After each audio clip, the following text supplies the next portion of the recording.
Hello, my name is Rachel Rome, and this is my older adult video presentation for Human Behavior and the Social Environment 1.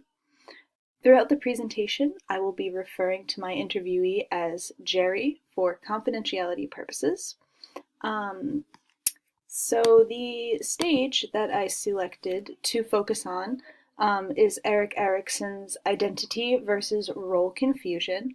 As I said, it was developed by Erik Erikson. Some sources would call this the most important in Erikson's theory because it is that transitional phase where an individual becomes their own individual. They start to gain a sense of self. They start to develop their social identity as well as their personal identity. And they are overall developing a sense of self-continuity. So the reason why I chose this stage is because my interviewee had a lot of important life events go on during this stage. So he graduated high school in June of 1966. He was 18, and it was during the Vietnam War. He kind of knew that he was going to be drafted, so he decided to sign up for the military, for the Air Force specifically. So in 1966, he went to basic training in Illinois. He studied there with other individuals, studying to be in the Air Force, obviously. In the winter of 1966, however, he contracted pneumonia and was hospitalized for a period of time.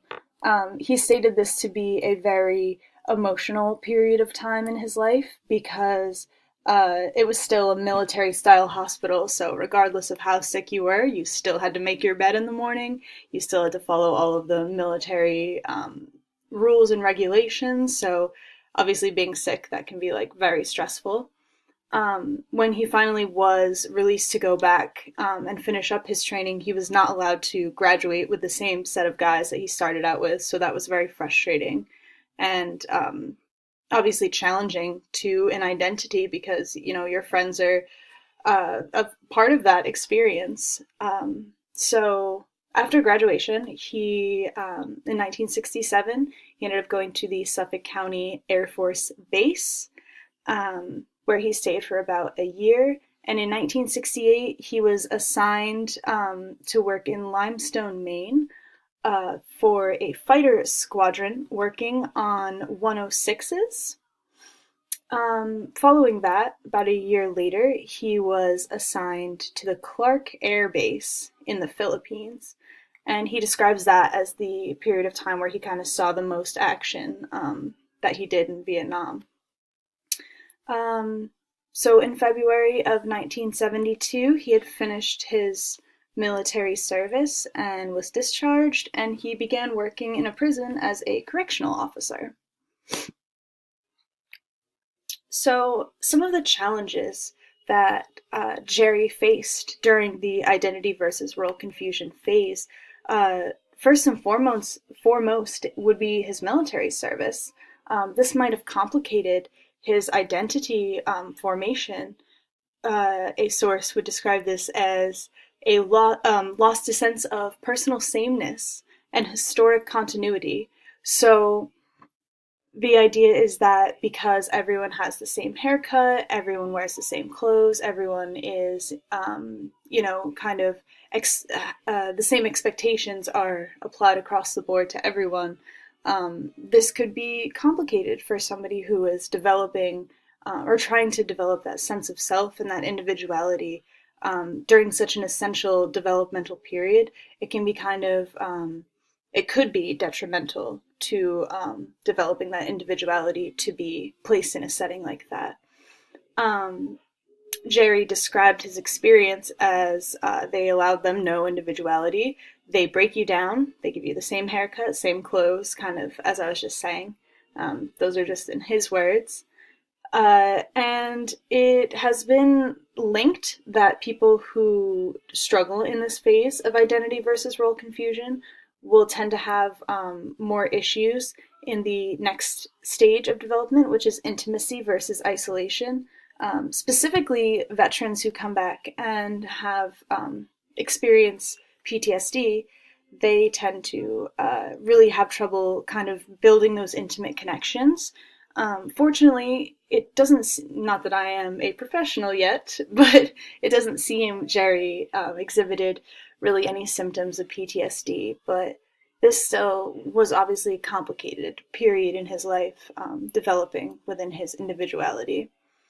Um, so, as I said before, pneumonia left him hospitalized at one point during his service, and this caused him to be unable to graduate with the guys that he first came in with. So those bonds, that brotherhood that was built with those original people, they all came in together. That's, you know, obviously a certain bond.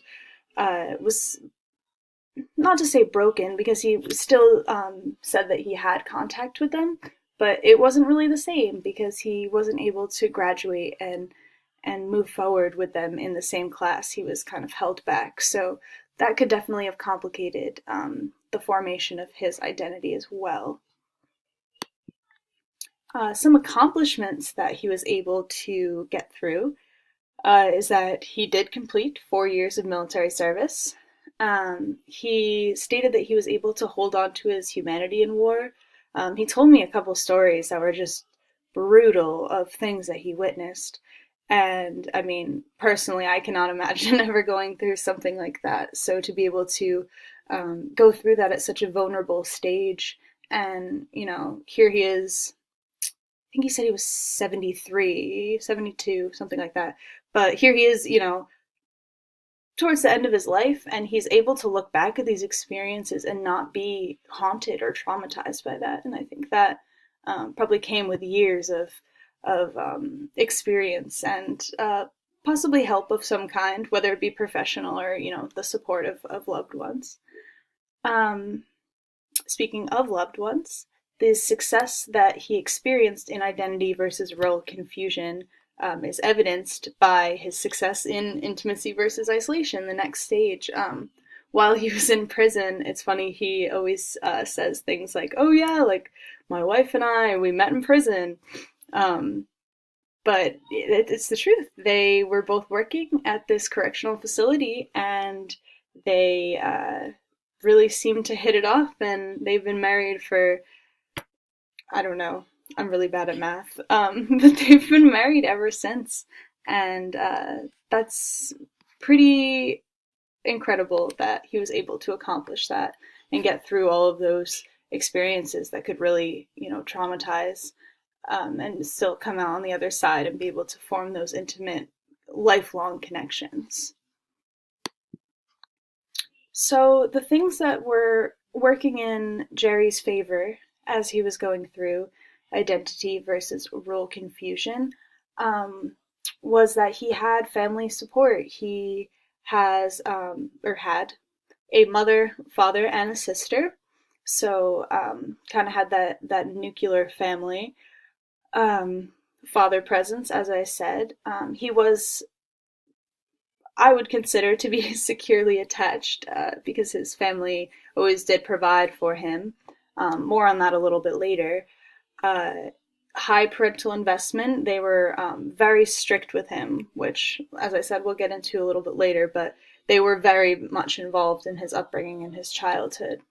And long-term pair bonds, which didn't happen quite yet in the intimacy category, but he did have the long-term pair bonds, or at least long-term bonds of the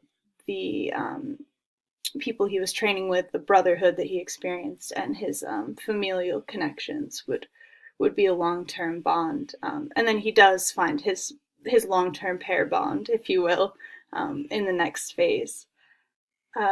Things that might be working against him. He grew up in an all-white suburban neighborhood in Long Island, so he kind of has a lack of, or had a lack of perspective going into this developmental stage, because he hadn't seen much else of the world and didn't have a full understanding of what all was out there.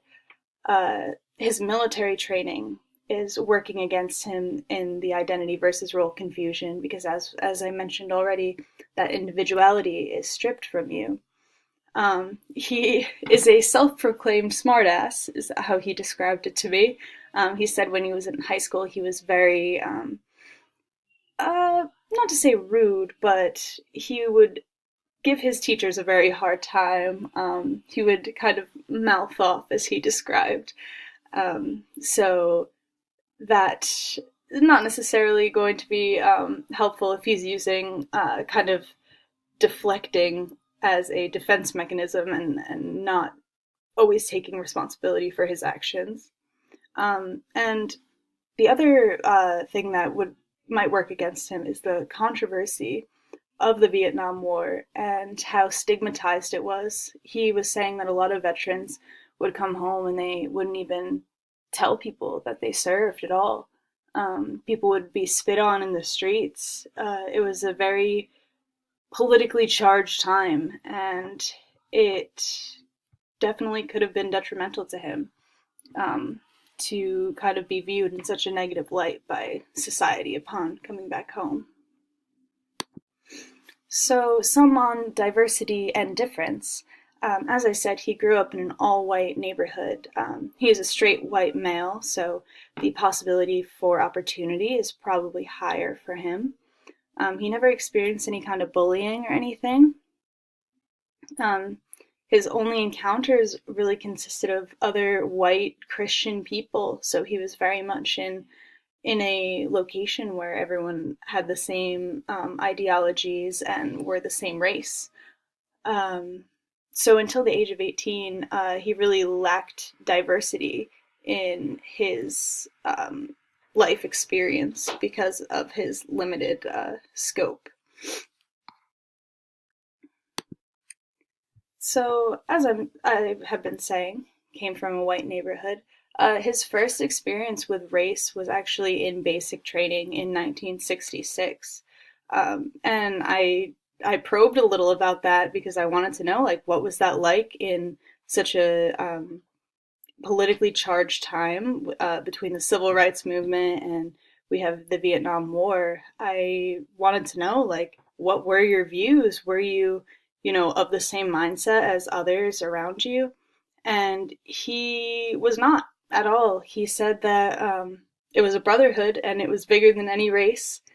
So he said he never even really looked twice at people. He never had any sort of judgment or preconceived notion, which pretty amazing coming out of such a closed perspective previously. He also said when politicians get involved in war, it doesn't go well. So I think he might have felt some oppression from the government. He talked about how they didn't provide them with adequate clothing. They'd be cold a lot, which is how he caught pneumonia in the first place. They wouldn't always provide the best food. They, really were quite hard on the men in the military. So I perceived that he had some somewhat judgmental views of the government, which it's well deserved. I mean, he saw this firsthand, and he experienced it himself. So,